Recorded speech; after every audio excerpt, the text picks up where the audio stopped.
J'aime l'Éternel, car il entend ma voix.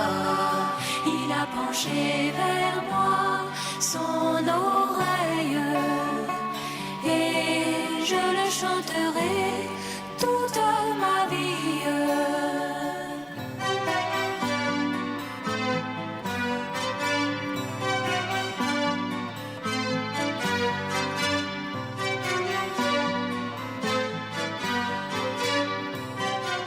Amen. Je sais que nous avons été beaucoup chargés cette semaine, c'est vrai, mais le Seigneur a permis que nous puissions achever la semaine dans la paix du Seigneur. Que son beau nom soit béni. Nous croyons que nos bien-aimés qui sont en déplacement sont certainement en route et ils arriveront sains et saufs ici. Ce soir, nous allons commencer notre méditation par 2 Timothée chapitre 4, les versets 7 et 8. C'est la parole d'introduction.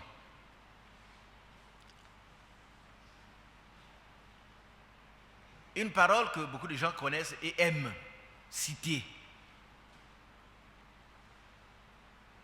J'ai combattu le bon combat. J'ai achevé la course. J'ai gardé la foi. Amen. Désormais, la couronne de justice m'est réservée. Le Seigneur, le juste juge, me la donnera dans ces jours-là. Et non seulement à moi, mais encore à tous ceux qui auront aimé son avènement. Gloire à Dieu. Il s'agit de nous qui sommes là, qui aimons l'avènement du Seigneur. C'est pour cette raison que nous sommes là. Après une nuit d'éveil, après ce déplacement, après toute la semaine de travail, nous sommes retrouvés encore ici, en ce lieu, parce que nous aimons l'avènement du Seigneur. Ça veut dire son retour pour chercher son épouse. Et nous nous y préparons. Que Dieu nous soutienne. Ici, il s'agit de l'apôtre Paul qui s'adresse à Timothée, son fils spirituel.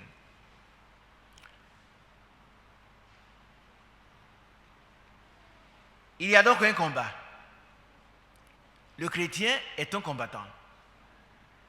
Un combattant de la foi. Un combattant qui combat le bon combat de la foi. Et l'apôtre Paul, à la fin de cet épître, affirme qu'il a combattu le bon combat. Bien-aimé, combattre pour la foi, c'est vraiment le bon combat. Le chrétien n'a aucune raison de combattre pour autre chose. La seule chose vraiment nécessaire, le seul combat nécessaire et utile, c'est le combat de la foi. Gloire à Dieu. Et chacun doit s'y atteler. Chacun doit s'apprêter à combattre. Chaque jour que Dieu fait, ce bon combat de la foi. Non seulement il a combattu, mais il a achevé la course. Gloire à Dieu. Quand nous sortons, nous ne devons pas rester dans la vallée, mais nous devons traverser la vallée et entrer dans la terre promise. Et c'est ce que l'apôtre Paul dit ici. Il a combattu le bon combat. Il a achevé la course. Gloire à Dieu. Nous aussi, je crois que par la grâce de Dieu, que le Seigneur permette que chacun de nous puisse achever la course. Vous savez, plusieurs combattent, mais tous n'achèvent pas. Vous avez vu le marathon déjà? Quand les gens courent, ils sont nombreux, mais beaucoup abandonnent la course. Pourquoi? Pas parce qu'ils n'aimeraient pas remporter le trophée, mais c'est difficile. C'est difficile. Il y en a qui tombent, d'autres se blessent, et ils sont extirpés de la piste de course. Mais l'apôtre Paul a réussi, par la grâce de Dieu, par la puissance de l'Esprit, à aller jusqu'au bout. Amen. Et je crois que ma prière est que le Seigneur nous aide. C'est lui qui a aidé l'apôtre Paul à combattre ce bon combat de la foi, à achever la course et à garder la foi. Vous savez, il y a 3 étapes là. On peut combattre, ne pas achever la course, et puis sortir de la piste découragé. Mais lui, Paul, il a combattu le bon combat de la foi. Il a achevé la course, il a gardé la foi. Que cela lui soit aussi accordé par le Seigneur. Et je pense qu'il le sera. Parce que le Seigneur a dit par la bouche de l'apôtre Paul, je suis persuadé, alléluia, que celui qui a commencé cette bonne œuvre en vous, l'achèvera. Philippiens chapitre 1, verset 6. Bien-aimés, est-ce que vous êtes convaincus que le Seigneur a commencé une bonne œuvre à vous? Qui est convaincu? Alors soyez aussi convaincus qu'il achèvera. C'est lui qui a commencé, c'est lui qui achèvera. Mais ce qu'il nous demande, c'est d'être obéissant. Parce que la foi, elle est action et obéissance. Il est écrit à Abraham, cru, obéit et parti. Gloire à Dieu. Si nous sommes obéissants, nous serons vainqueurs. Parce que le Seigneur, il nous demande seulement d'être obéissants. Alléluia. Que son nom soit béni. Maintenant, après le combat, il y a donc une récompense qui est réservée aux vainqueurs. Gloire à Dieu. Je vois que vous êtes fatigués. Certains sont préoccupés par des situations qu'ils connaissent, chacun de nous d'ailleurs. Mais un jour, toutes ces tribulations prendront fin. Nous serons dans un pays de délices. Alléluia. Je vais vous lire une promesse avant d'avancer. Et voilà Apocalypse chapitre 21. Apocalypse 21, verset 4. Ce qui est réservé à ceux qui ont combattu le bon combat, qui ont achevé la course et qui ont gardé la foi. Ils vont recevoir la couronne de justice. Alléluia. Et dans Apocalypse chapitre 21, 4, il est écrit, il essuiera toute larmes de leurs yeux. Qui pleure en ce moment? Si chacun pleure pour une cause ou pour une autre, moi aussi. C'est vrai. Mais un jour, à la fin de la course, il essuiera toute larme de nos yeux. Et que ce n'est pas merveilleux? Il va essuyer toute larme de nos yeux. Oh, c'est merveilleux. Il n'y aura plus ni deuil. Amen. Ni cri de douleur.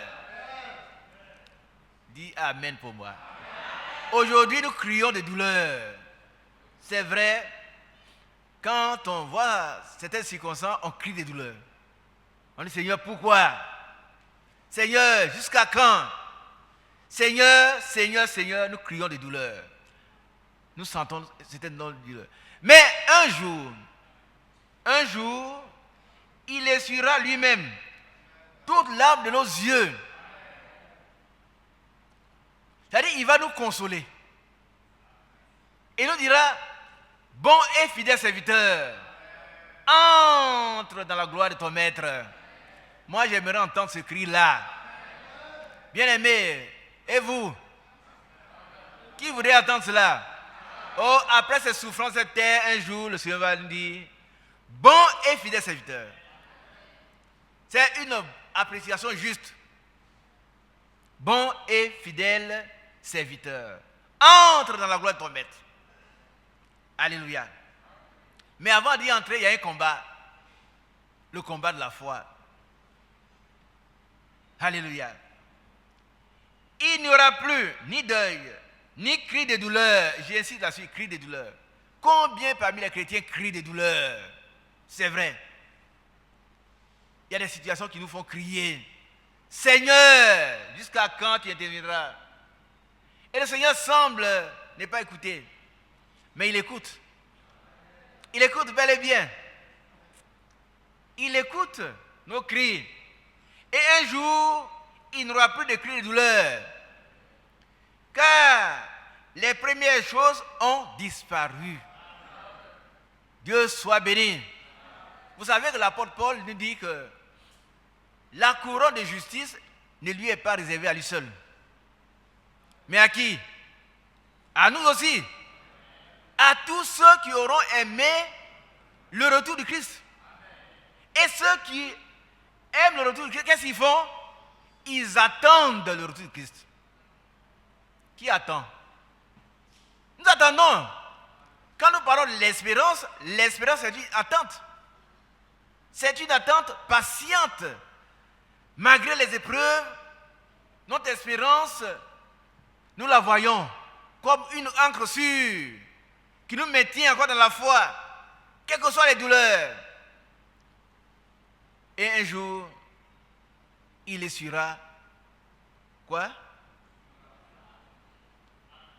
Mais je suis tellement heureux.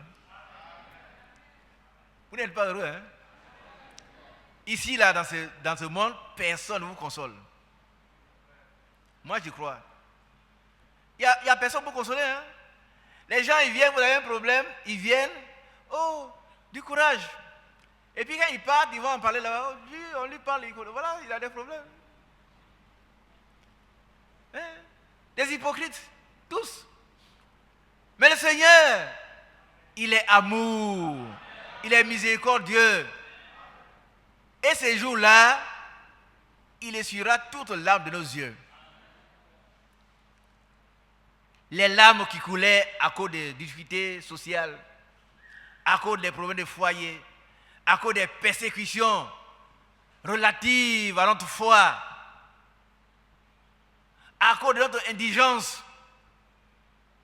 à cause de notre pauvreté, à cause de notre marche, il essuiera toutes ces larmes de nos yeux. Nous serons dans la félicité. Gloire à Jésus. Mais l'apôtre Paul a dit, soyez mes imitateurs. Je répète. Il a dit quoi? Soyez mes imitateurs. Comme je le suis moi-même de Christ. Ça veut dire quoi? Ça veut dire que si vous voulez combattre le bon combat,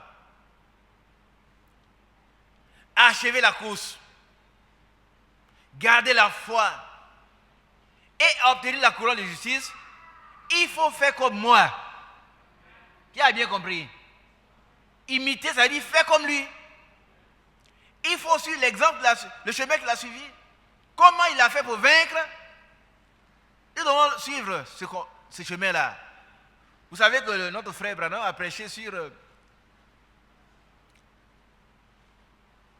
la plus grande bataille jamais livrée, qu'il a lu.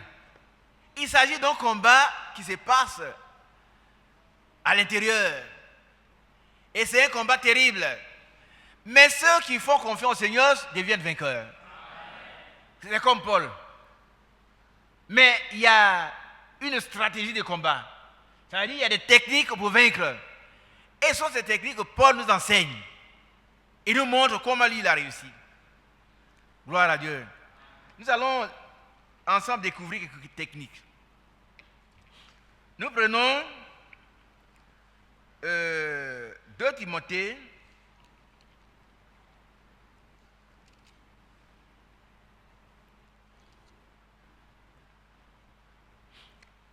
Donc, 1 Timothée chapitre 4 d'abord. On va lire quelques passages.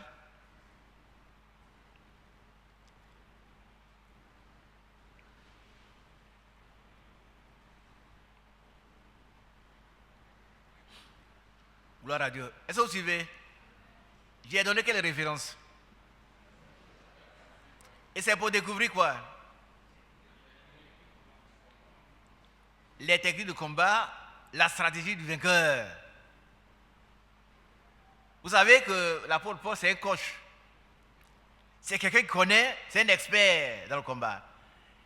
Il nous enseigne cela. On commence par le verset 12. Que personne ne méprise ta jeunesse. On dit Amen. Que personne ne méprise ta jeunesse. Vous savez, il y en a qui sont méprisants. Vous allez leur parler de ces messages. Ils disent, oh, écoutez, nous, on a déjà vu. Hein. Nous étions là quand le prophète Latagbe est arrivé en Côte d'Ivoire. On a vu telle chose. On a assisté à la naissance de telle religion. Qu'est-ce que vous pouvez nous apprendre? Ça, c'est la première réaction lorsque nous allons rencontrer quelqu'un pour lui apporter la vérité. Mais comment va-t-il mépriser notre jeunesse quand nous-mêmes, nous sommes méprisables? Est-ce que vous comprenez un peu? Vous ne comprenez pas? Qui comprend? Ça veut dire quoi, mon frère?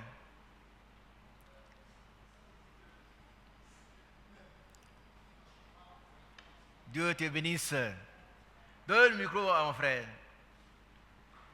Vous voyez, mes bien-aimées sœurs, écoutez bien. Nous voulons suivre l'exemple de l'apôtre Paul. Et il nous dit que personne ne méprise ta jeunesse. Toi, tu es jeune.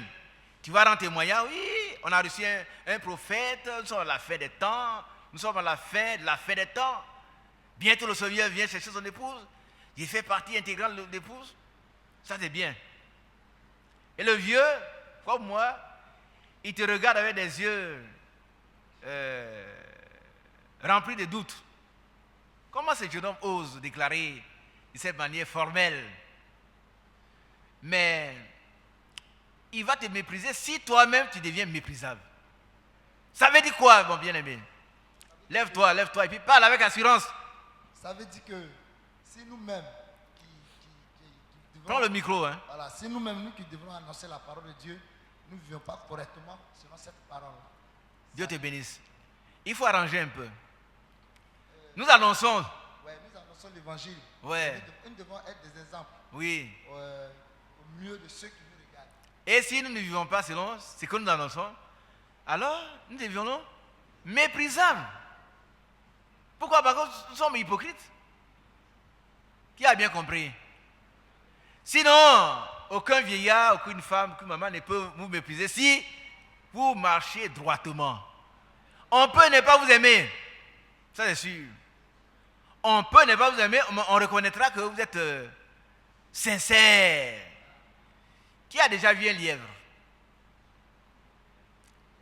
Un lièvre, hein? Bon, il n'y a pas beaucoup de gens qui vont dans la savane.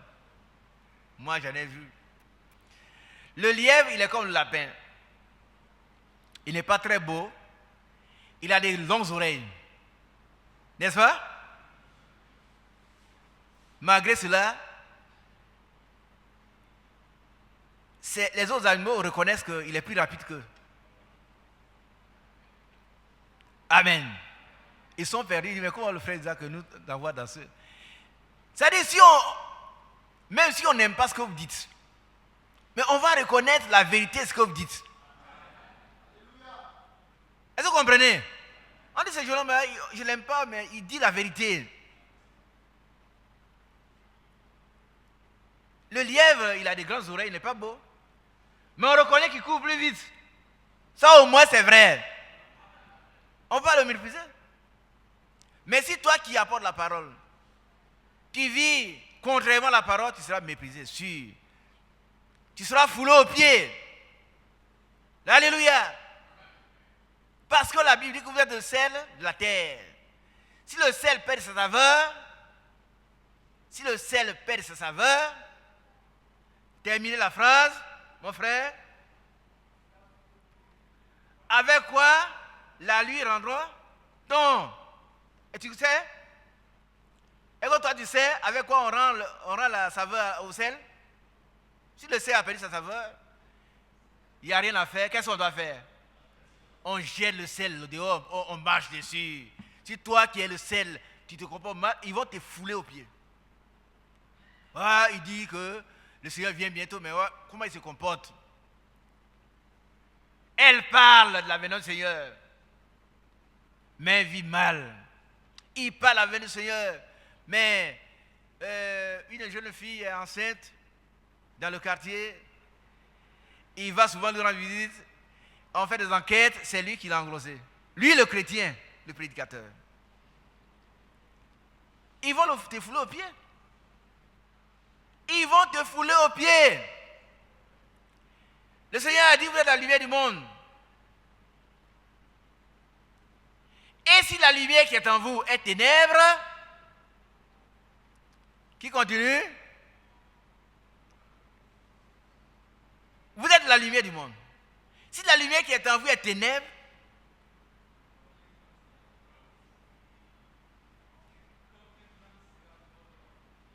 combien grand sera votre ténèbre? Ça dit, vous êtes dans la lumière, mais si vous-même vous vous comportez comme quelqu'un qui n'a jamais entendu la parole de Dieu, vous êtes vraiment dans l'obscurité, plus grande ténèbre. Que personne ne méprise ta jeunesse. Est-ce qu'on a entendu ici? Ne nous faisons pas mépriser. Si nous restons dans la parole de Dieu, personne ne pourra nous mépriser.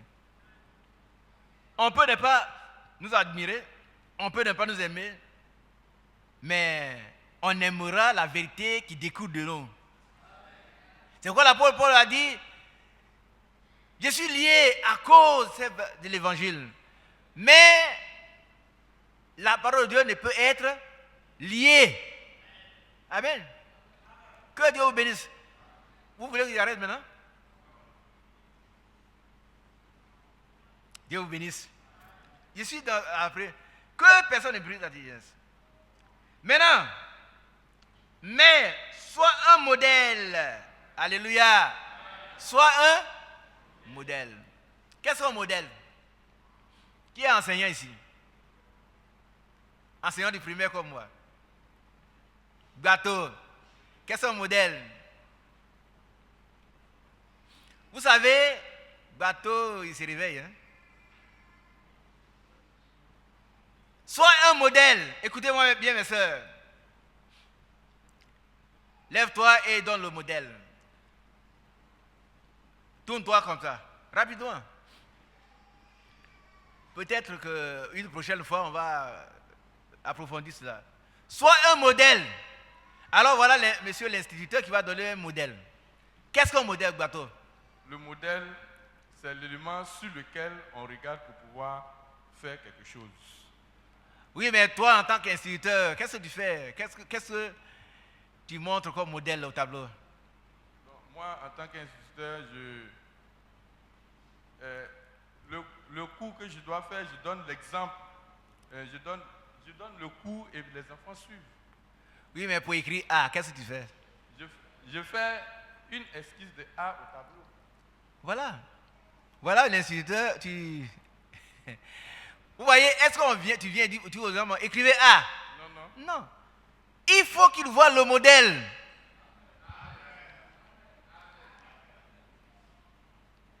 Et voir n'est pas suffisant. Il faut qu'il pratique le modèle. Alléluia. Eux-mêmes, de leur propre main, aidés par l'instituteur, ils vont apprendre à reproduire le A. On ne finit pas un cours, on dit, bon, mais vous avez compris, mais ils ont tous compris, comme nous aussi. Hein. 50 enfants de la classe. Vous avez compris? Oui, monsieur. Mais ils n'ont rien compris. Ce qui va plus, ils ont compris, c'est qu'à la fin du cours, chaque enfant, chacun des 50 enfants, sache reproduire correctement le A, c'est tout. Ce n'est pas pour le discours. Amen. Ce n'est pas un discours. Hein?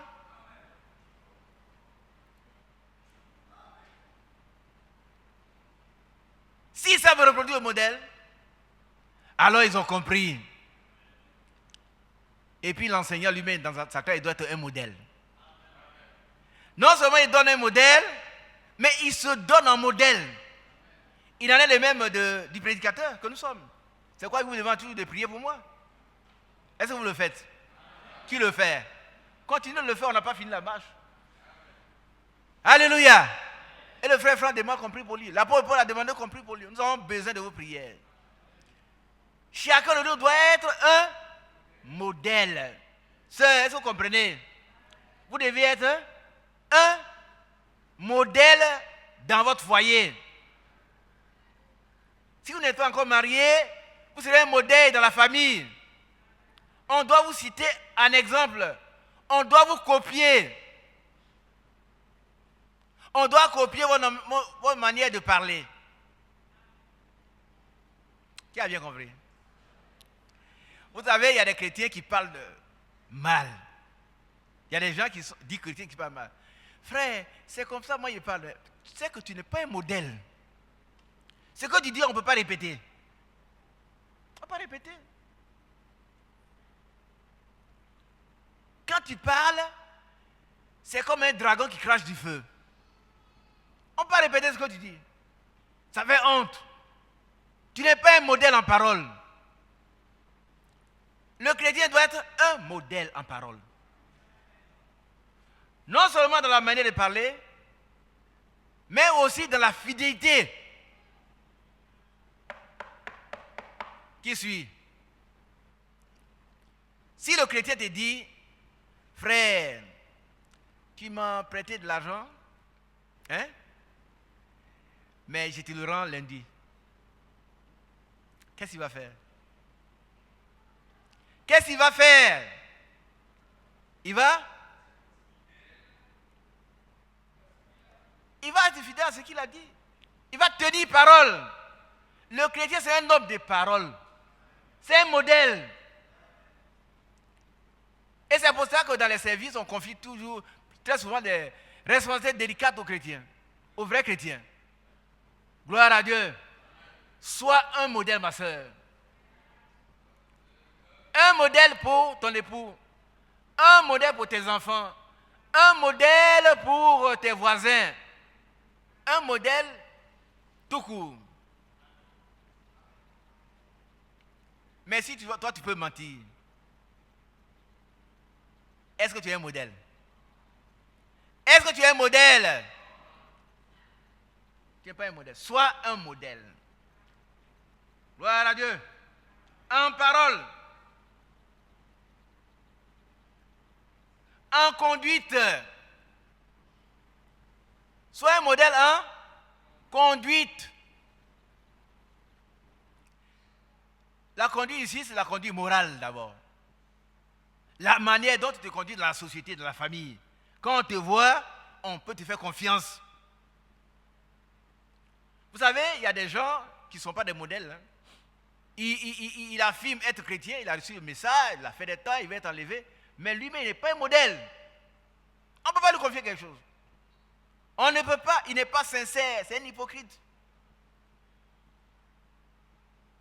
Il dit une chose, il en fait une autre.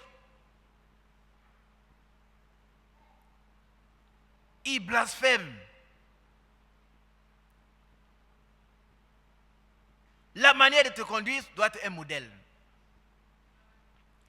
Ça veut dire, on doit pouvoir faire quoi? On doit pouvoir te faire confiance, mais aussi on doit pouvoir t'imiter.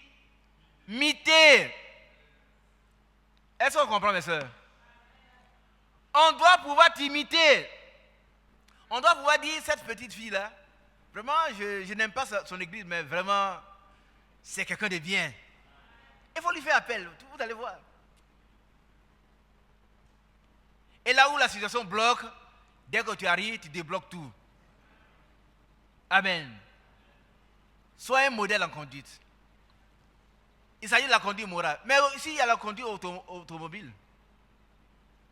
Qui conduit? Qui a une voiture ici? Quels sont ceux qui conduisent? Levez-vous, s'il vous plaît. Levez-vous, s'il vous plaît. Dieu vous bénisse. Dieu vous bénisse. Soyez des modèles. Et vous avez compris? Vous avez bien compris? Soyez des modèles sur la route. Ah oui, parce que là, sur la route, on voit n'importe quoi. N'importe quoi. Mais un chrétien, il doit être un modèle en tout. Il doit être un modèle sur la route également. sa manière de conduire doit prouver qu'il a cru. Qu'est-ce que Frère Isaac dit encore? C'est vrai. Nous devons être un modèle dans tous les domaines. Nous devons être même un modèle dans la sobriété.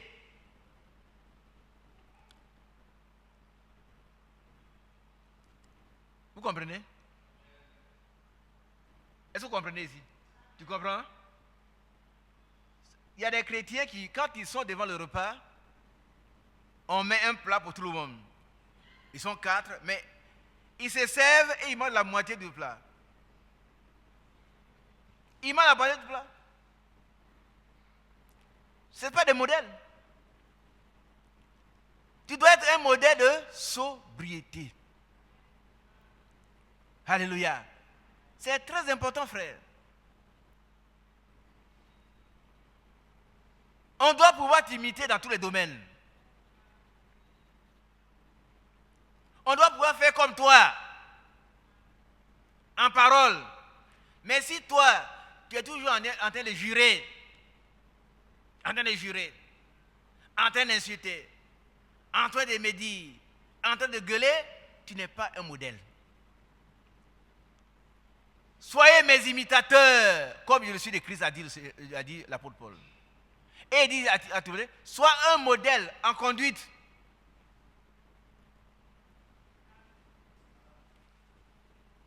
Bien aimé, ça vous avez compris? Soyez des modèles en conduite, en parole. Si votre mari n'est pas converti, vous devez être un modèle. Vous devez être paisible, chaste et réservé. Et puis pour les sœurs, peut-être prochainement, je vais en parler avec tout le monde parce qu'il y a de plus en plus d'attitudes qui ne sont pas bonnes dans la manière de s'habiller de certaines sœurs.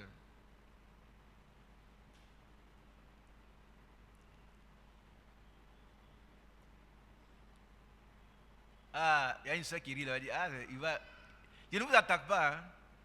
Mais est-ce que vous pensez qu'il est bien qu'une soeur s'habille de façon indécente? Les soeurs, est-ce que c'est bon? Ça c'est... Vous ne comprenez pas peut-être ce que ça veut dire.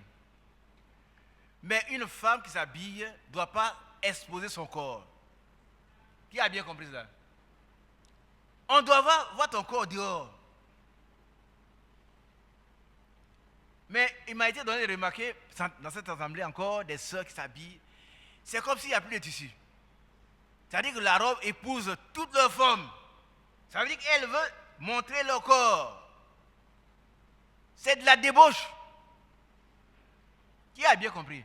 C'est de la débauche. Il y a encore des tissus. Habillez-vous correctement. S'il y a une femme qui vient du village, au village aussi, maintenant tout est gâté, malheureusement. Mais très souvent, une femme qui vient du village, vous la voyez, elle est habillée comme une paysanne, mais elle est plus décente qu'une femme qui est dans l'église, qui prend la Sainte Seine, et puis elle est habillée, toutes ses formes sont dehors. Ce n'est pas correct dans la maison de Dieu. Parce que vous vous habillez de façon à séduire. Mais les élus ne seront pas séduits. Mais vous allez être traduits devant le tribunal du Seigneur comme adultère. Attends, qui n'a pas entendu? Qui a entendu? Une sœur qui s'habille, qui laisse tout son corps dehors. Exprès. Quand le tailleur a bien cousu sa robe, elle dit, oh tailleur, c'est pas bien cousu, c'est trop ample. Donc on va serrer. Quand elle marche, quand elle monte ici là, c'est comme ça. Ça fait honte. Ça fait honte, hein? Parce qu'un jour, vous avez dit que les frères n'ont pas parlé. On s'habillait comme ça, pourtant ils nous présentaient, non, on va plus faire ces choses-là. Est-ce que vous comprenez? Une sœur doit bien s'habiller. Et puis elle est gênée, ses pieds sont collés comme ça, on a attaché tout. Elle veut monter tout ce que... Mais on n'a pas besoin de voir ça. C'est réservé à ton mari si tu es marié. Si tu n'es pas marié, c'est réservé à ton futur mari.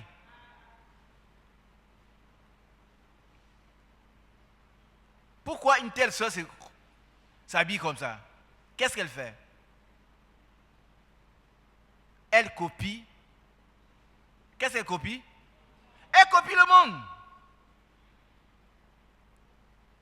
Elle copie le monde. Parce que les femmes du monde s'habillent comme ça, elle aussi elle va s'habiller comme ça. Tu n'es pas du monde. Dites à celles qui s'habillent comme ça, qui ne sont pas là ce soir, dites-leur qu'il faut qu'elles changent. Une fois ici, il y avait un mariage. Et puis une soeur, elle nous suivait. Elle était gênée elle-même. Et elle nous dit, mais frère, je vous gêne. Elle dit, pourquoi? Il a dit, pourquoi? Elle dit, mais je suis mal habillée. Oh, elle est dame de compagnie. Dame de compagnie. Tout sa patrie au dehors. Tout ça c'est au dehors. Et puis c'est comme ça. Quel esclavage! Quel esclavage! C'est l'esclavage. Et c'est pas vrai. C'est de l'esclavage.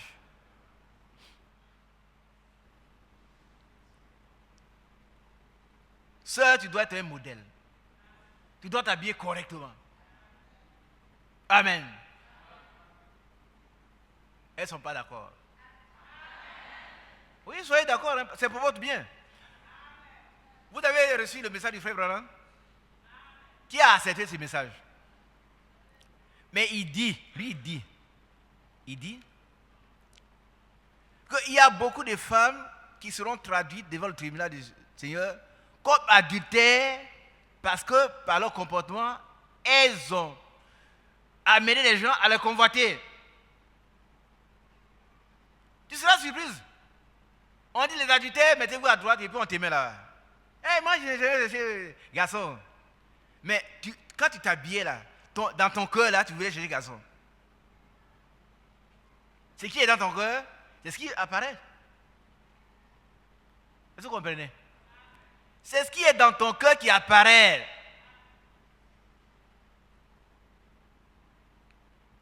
Oh, quand frère Isaac, quand il m'habille bien, on dit que je suis une vieille femme.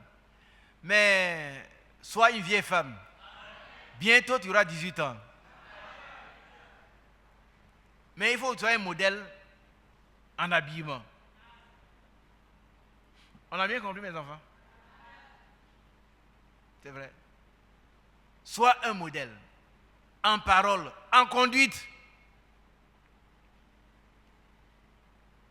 en charité. Amen. La charité, c'est l'amour. L'amour divin. Le chrétien doit être un modèle dans l'amour. Son amour doit être sans hypocrisie. Un vrai amour. Alléluia. En foi. En foi. Vous comprenez? On doit aussi être un modèle en foi. Notre foi doit être une foi pure. Une foi sans hybridation. Une foi qui n'est pas mélangée au doute. On ne peut pas dire je crois mais on doit dire je crois. Pourquoi je crois? Parce que c'est Dieu qui l'a dit. Parce que la parole de Dieu, elle est certaine. Elle est la vérité absolue. Vous comprenez ici? Vous savez que dans le monde, on parle de vérité relative. Mais la parole de Dieu, elle est la vérité absolue. Elle n'est pas relative, hein? Elle est absolue. Amen. Ce qu'elle dit doit être exécuté. Et il a dit, je vais sur ma parole pour l'exécuter. Que Dieu soit béni. Sois un modèle en charité, en foi. Qui va lire le dernier?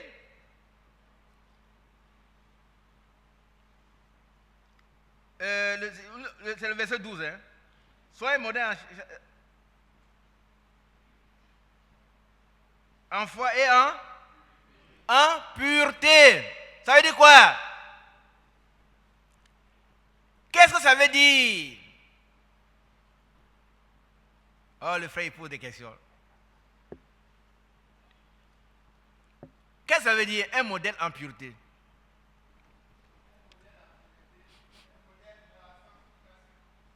Ouais, mais est-ce que je connais la sanctification, moi? Vous avez compris? Alors, tu as dit quelque chose par une autre chose qui est plus compliquée encore pour moi. La pureté, c'est l'état de quelqu'un qui est propre. Ah, là, je commence à comprendre. Tu vois? Je commence à comprendre maintenant. C'est l'état de quelqu'un qui est propre. Donc, tu dois être propre. Amen. Mais ce n'est pas fini dans le micro. Dans le micro. Qui suis? Je vais terminer, par contre, on va prier. C'est-à-dire que j'ai dit c'est une parole introductive. Si le Seigneur permet, on va développer cela. Alors, il faut être un modèle en pureté. Ça veut dire qu'il faut être propre. Ça veut dire quoi, il faut être propre? Est-ce que ça veut dire que nous, là, quand on vient à l'église, on ne se lave pas? C'est pas ça. Il a la parole. Il faut être propre. Il faut être sans tâche.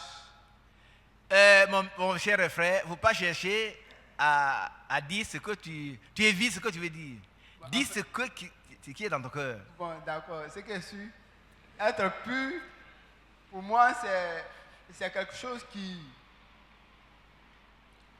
n'est pas... Bon, je prends un exemple pour mieux m'expliquer. Ce qui Une feuille. est propre, c'est ce qui n'est pas. Ce qui n'a pas été utilisé, ce qui n'a pas été... Mais quel est le contraire de propre? C'est sale. Sale. C'est très simple. Hein? Oui. Bateau me regarde. Le contraire de propre, c'est sale. Si tu n'es pas propre, tu es sale. Si tu n'es pas pur, tu es impur. Alors tu dois être un modèle en pureté. On prend le domaine du mariage. Allons-y. Il n'est pas bien saisi. Dans le domaine du mariage, tu es fiancé à une fille. Quelle attitude tu dois avoir par rapport à cette fille? Par rapport à la fille, je dois être fidèle à la parole. Non, tout ça, tu reviens à la théorie. On dit tu dois être propre, ça veut dire quoi? Tu dois être chaste. Ça veut dire quoi? Tu dois te réserver, tu dois te garder C'est maintenant que tu expliques. jusqu'à ce que... C'est maintenant que tu expliques. Mais être chaste, te réserver, ça, je ne comprends pas. Ça veut dire que tu dois avoir... Tu ne dois pas la toucher. Tu ne dois pas la toucher. Voilà, c'est simple. Qui comprend? Est-ce que vous comprenez un peu?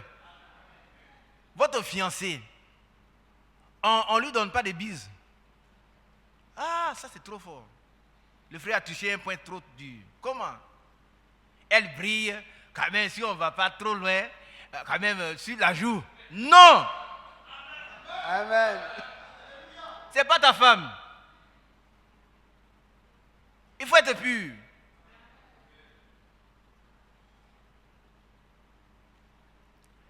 Je connais un serviteur de Dieu qui m'a rendu son témoignage. Quelqu'un qui a vécu une vie pure, lui-même, sans jamais connaître de femme.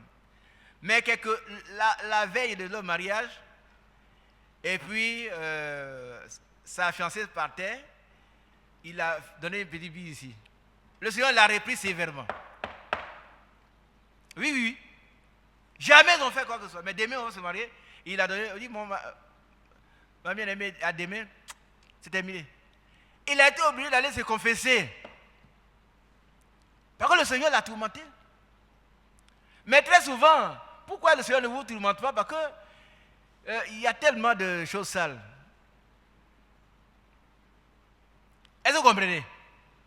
Quand la saleté s'entasse, si votre maison n'est pas balayée, mais on voit apparemment il n'y a rien. Mais quand on prend une pelle, on va enlever des ordures. Vous allez voir que en bas, il va y avoir des mille pattes, des vers de terre. Et dans la maison, vous dormez avec ça.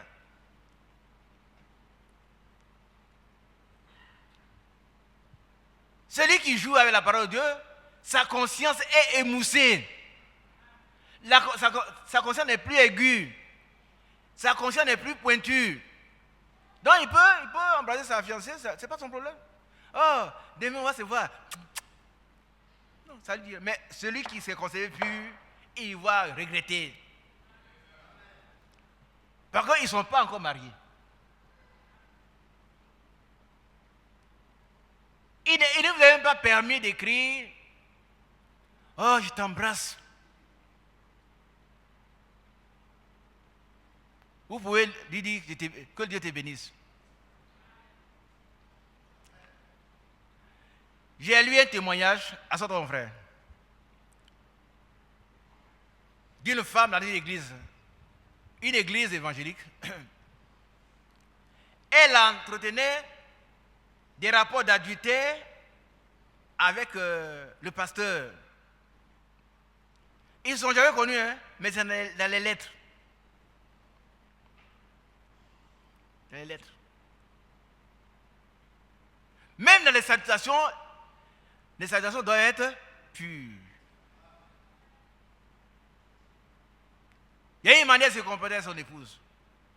Et il y a une manière de se comporter avec une sœur. Une manière de se comporter avec son époux et une autre avec un frère qui n'est pas votre époux. On a compris ici? Soit un modèle en pureté. L'eau de roche est pure. Est-ce que Dieu veut que nous soyons? Et dit, recherchez la sanctification. Continuons. Ah, la récitation est bien sûr. Mais c'est la pratique. Il faut être pur. Amen. Que son nom soit béni. Alors, je vais continuer un peu dans le verset 13. Jusqu'à ce que je vienne.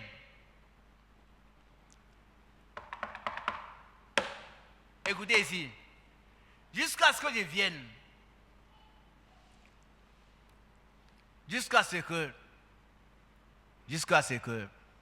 je vienne. Mon frère, il dort. Toi. Non, c'est toi. Tu dors pas? Bon, non, tu vas m'expliquer. Je suis en train de terminer. Jusqu'à ce que là, ça exprime quoi? Jusqu'à ce que. Quand vous lisez votre Bible, il faut voir les thèmes qui sont utilisés. On ne lit pas la Bible comme un journal. Ça explique un temps. Hein? Un temps. Un temps. Mais un temps, comment? Jusqu'à ce que. Quelqu'un a levé la main là-bas. Allez dans le micro.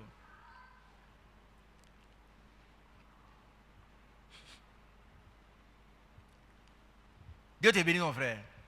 Jusqu'à ce que exprime un temps. Jusqu'à ce que exprime un temps indéterminé. Oui. C'est-à-dire, lorsqu'on a fini, jusqu'à ce que je vienne, quand il viendra, ça serait La fin. la fin. Est-ce qu'on a compris? Donc, on ne lit pas la Bible comme ça, jusqu'à ce que je vienne, puis on passe. Non, jusqu'à ce que je vienne. Bien aimé, jusqu'à ce que le Seigneur vienne, soyons persévérants. Jusqu'à ce qu'il vienne. Et c'est pourquoi quand on prend la Sainte Seine dans 1 Corinthiens 11, verset 23, on dit, chaque fois que nous prenons la Sainte Seine, nous devons nous souvenir de la mort de notre Seigneur jusqu'à ce qu'il vienne. Amen. Donc c'est un temps indéterminé jusqu'à ce que... Et quand le Seigneur viendra, alors on aura fini. Tu dois être un modèle pour les chrétiens, pour les gens de ton village, jusqu'à ce que le Seigneur vienne. Bien aimé, vous avez compris? On n'est pas un modèle pour quelque temps. Et frère, tu as frappé ta femme, pourquoi? Mon bien-aimé frère. Et puis moi, il m'appelle mon bien-aimé frère. Sa femme, c'est son ennemi. Bien-aimé frère, si tu connais cette femme-là, elle est tellement méchante. J'ai trop supporté. J'ai trop supporté.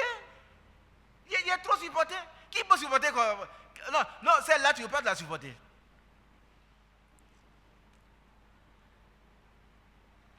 Si tu raisonnes comme ça, il te manque beaucoup de choses encore. Tu as des problèmes toi-même. Ce n'est pas la femme, c'est toi. Tu dois la supporter jusqu'à ce que. On dit amen à cela. Pourquoi vous dites amen? On ne bosse pas son épouse. Hey, je vais te frapper maintenant, on va voir. Il faut aller dire aux anciens, qu'est-ce qu'ils vont faire? Et que les anciens feront quoi? Rien. Ce n'est pas les anciens qui t'ont donné la femme. Hein. Tu as dit toi-même que c'est Dieu. C'est pas vrai? Et c'est pas vrai? J'ai prié, j'ai jeûné, le Seigneur a dit, c'est elle. Et que le Seigneur peut se tromper? Il ne peut pas se tromper. Jusqu'à ce que cette femme soit transformée, tu dois continuer de l'aimer. Tu dois la chérir. Tu dois prier pour elle. Tu dois la bénir. On ne lui porte pas main. Jamais. Jamais. Dites jamais. Voilà. Parce que ici encore, il y a des gens qui portent main à leur femme. Dans le message, je vous dis, je lui ai porté main. Ça veut dire quoi? Mais en même temps, si le Seigneur te porte main, tu verras. Par contre, toi-même, tu fais partie de l'épouse. Et tu es un élément incrédule, mauvais de l'épouse. Si tu es capable de corriger, il va te corriger aussi. Tu verras comment c'est facile de corriger. Et alors tu vas penser à la miséricorde maintenant. À la compassion. Jusqu'à ce que exprime un terme. Un temps. Amen. Qui a bien compris? Jusqu'à ce que le Seigneur vienne, nous devons être persévérants. Nous devons être pleins d'amour. Nous devons marcher selon la... Nous devons être pleins d'obéissance jusqu'à ce qu'il vienne. Amen. Et l'apôtre Paul dit, jusqu'à ce que je vienne, applique-toi à la lecture. Applique-toi à quoi? À la lecture. Bien-aimés frères et sœurs, je vous pose une question. Quels sont ceux qui savent lire ici?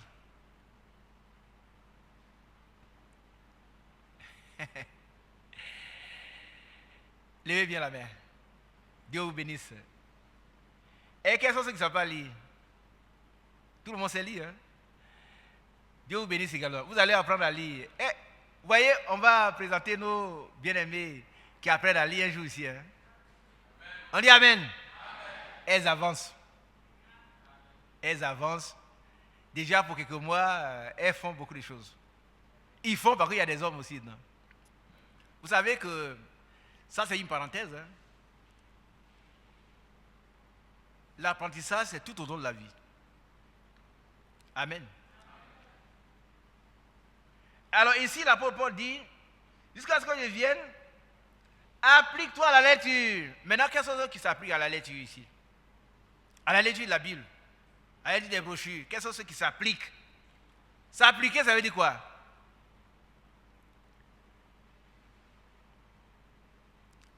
Que veut dire s'appliquer?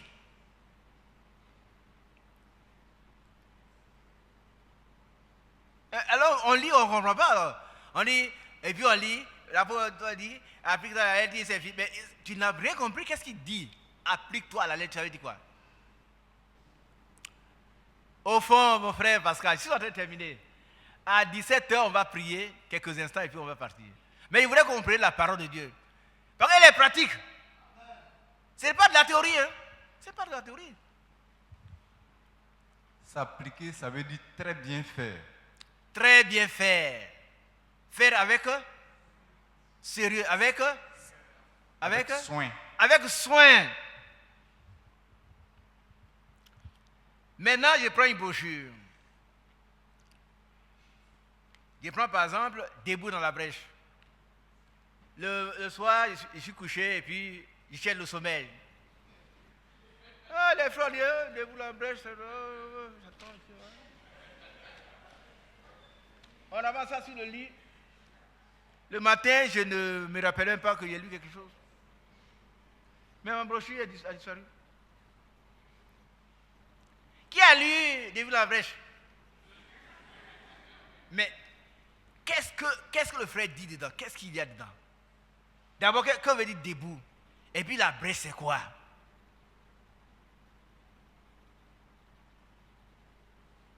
Debout d'abord, et puis dans la brèche. Vous savez que le titre d'un livre, c'est le résumé le plus court du livre. J'ai fait une extrapolation pour vous aider. Quand vous lisez un livre, quand on lit la Sainte Bible, la Sainte Bible, celui qui voit ça, il va lire ce livre avec beaucoup de respect. Par contre, c'est résumé ici. Là, c'est 3 mots. Ça veut dire tout ce qui est, c'est un livre. Mais c'est saint. Tout ce qu'elle dit est saint. De la Genèse à l'Apocalypse. Donc applique-toi à la lecture. C'est pas, on ne prend pas la Bible là, pour chercher sommeil. Et comme il ne dort pas vite, quand il commence à lire, puis il dort. C'est pas bien. Tu dois avoir du temps pour lire d'abord la Bible. Bien lire. On ne lit pas de façon linéaire. Vous voyez, depuis 1 heure, on est sur un verset. Deuxième verset maintenant. Quand on l'a lu, on recherche les mots-clés. Quels sont les mots qui résument la pensée de Paul ici? Et puis quand on a découvert les mots, qu'est-ce qu'il veut que moi je fasse? Dites Amen. Qu'est-ce que Paul veut que moi je fasse? Il veut que je sois son imitateur. Comme lui, il est de Christ. Donc, je vais chercher maintenant à demander au Seigneur de m'aider à être un modèle. Si je parlais mal, je vais changer. S'il m'habillait mal, je vais changer de comportement. Si dans la rue, j'ai pris l'exemple des conducteurs de voiture, vous voyez les chrétiens qui conduisent très mal. Et puis, le policier vient, monsieur, votre ami. Et puis, le chrétien s'est mis à gueuler. Un chrétien ne gueule pas. Il vient dire, monsieur, s'il vous plaît, vos papiers, on donne les papiers correctement. Et ça, c'est fini. Paisiblement, on dit, merci, monsieur, on s'en va. Ça ne vous rabaisse pas. Il faut être soumis aux autorités. Alléluia. Alléluia. C'est important. Nous devons être des modèles. Et puis, nous devons appliquer à la lecture. Pendant combien de temps? Jusqu'à ce que le Seigneur vienne. Vous savez, quelqu'un qui n'est pas appliqué à lire la Bible, quand on lui dit prenez un roi, il cherche vers dans les épîtres. Un roi. C'est un problème d'habitude. S'il est habitué, il s'est appliqué, il saura où se trouvent les livres de la Bible. Bien aimé, qui va s'appliquer à lire? Ceux qui ne savent pas lire, ce n'est pas un problème. Hein? Vous allez apprendre à lire un jour. Vous allez commencer déjà. Tu dois t'appliquer. Il faut lire la parole de Dieu avec soin. Et puis quand on a lu avec soin, on doit passer à la pratique. Qu'est-ce que Dieu me demande dans ce que j'ai lu? Ici, qu'est-ce qu'il nous demande? Mon frère Amangua, parce qu'on va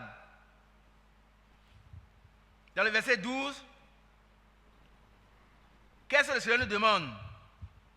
Et on résume, regardez ici. Allons-y. Je n'ai pas ma Bible avec moi. Bon. Donnez ça à quelqu'un qui a sa Bible avec lui.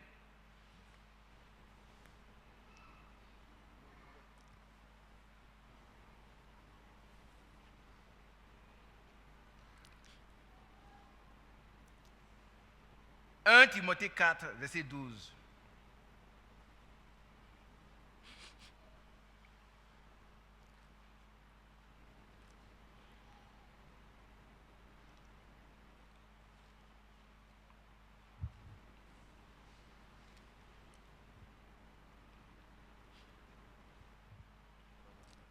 Allons-y, frère.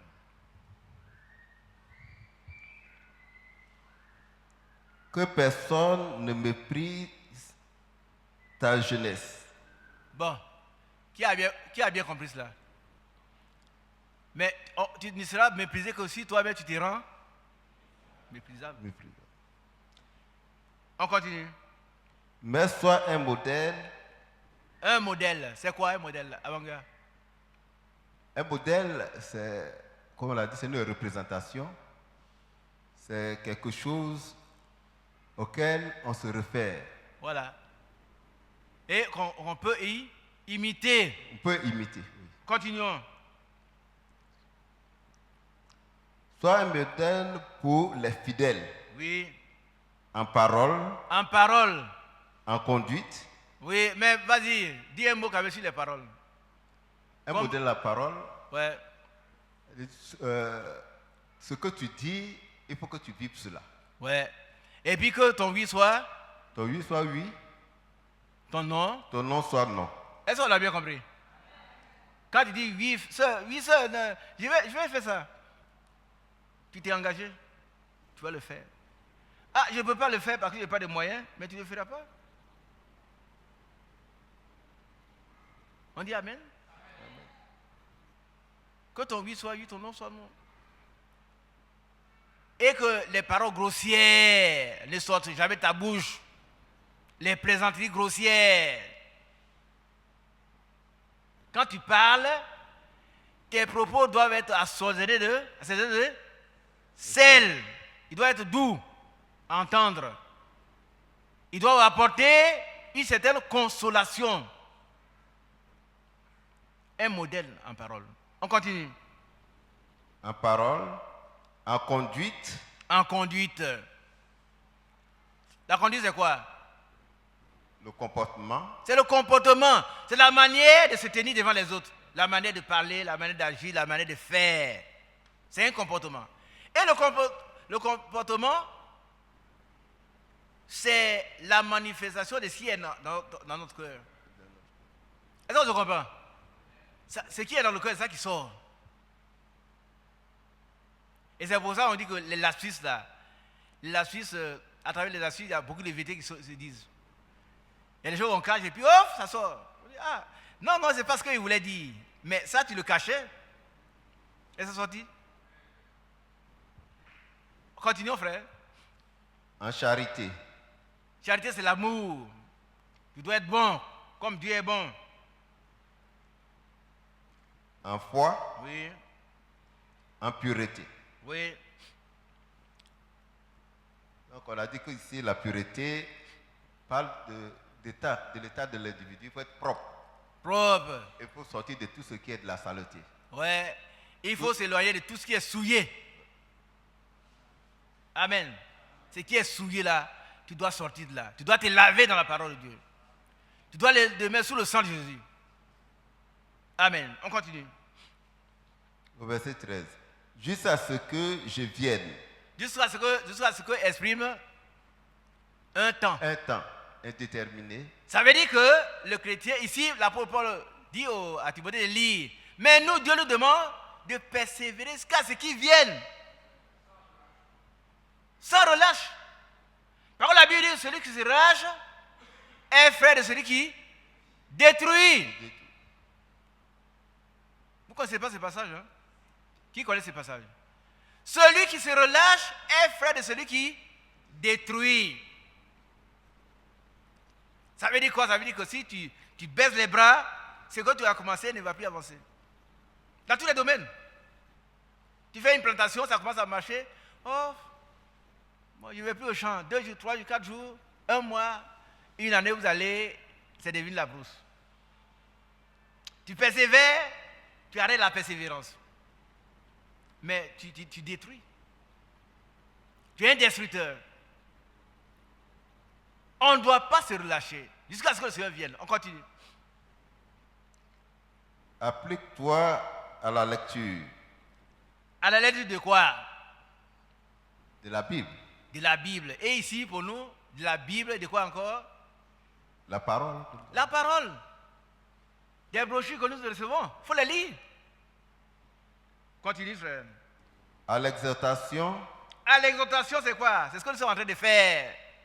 Ça veut dire donner les bons conseils à partir de la parole de Dieu. Il faut amener les gens à bien se comporter. Il faut les motiver à choisir le bon chemin. Il faut les exhorter. Amen. Amen. Continuons. À l'enseignement, À l'enseignement. Enseigner, c'est ce que nous sommes en train de faire également. Que Dieu soit béni. Continuons jusqu'au bout et puis on va arrêter, on va expliquer le reste après. ne néglige pas le don qui est en toi et qui t'a été donné par prophétie avec l'imposition des mains de l'assemblée des saints Des anciens. et des anciens. 15. 15. Occupe-toi de ces choses, donne-toi Tout entier à à elle, elle. afin que tes progrès soient évidents pour nous Pour tous. et pour tous. Et qu'on a compris. Occupe-toi de ces choses. Donne-toi tout entier à elle. Est-ce que vous comprenez? Il y a des gens qui sont dans le message depuis des années, ils n'ont pas progressé du tout. Quand on parle de telle prédication, ils ne connaissent pas. Quand on parle, mais frère, il sait pas. Mais ils ne s'occupent pas de la chose. Ils se contentent de faire acte de présence les jours de réunion.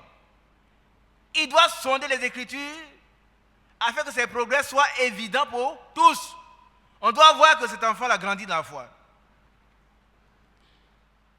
Amen. Amen. Continuons. Veille sur toi-même, Veille sur. toi-même. Répète ça, frère. Veille sur toi-même. Encore. Encore, frère. Veille sur toi-même. Amen. Ça, Paul ne s'adresse plus à Timothée, c'est à moi, à toi, à nous. Chacun doit veiller sur lui-même. Pas sur un autre, mais sur lui-même. Est-ce que moi, je marche dans la parole de Dieu? Est-ce que si le Seigneur vient aujourd'hui, là, je peux être enlevé? Voilà le comportement qu'on doit avoir. À force de t'occuper des autres, tu vas perdre l'objectif. Veille sur toi-même. Veille sur toi-même. Amen. Continuons. Veille sur toi-même et sur ton enseignement. Voilà, ça veut dire que l'enseignement que tu donnes doit être pur. Continuons. Persévère dans ces choses, Persévère dans ces choses.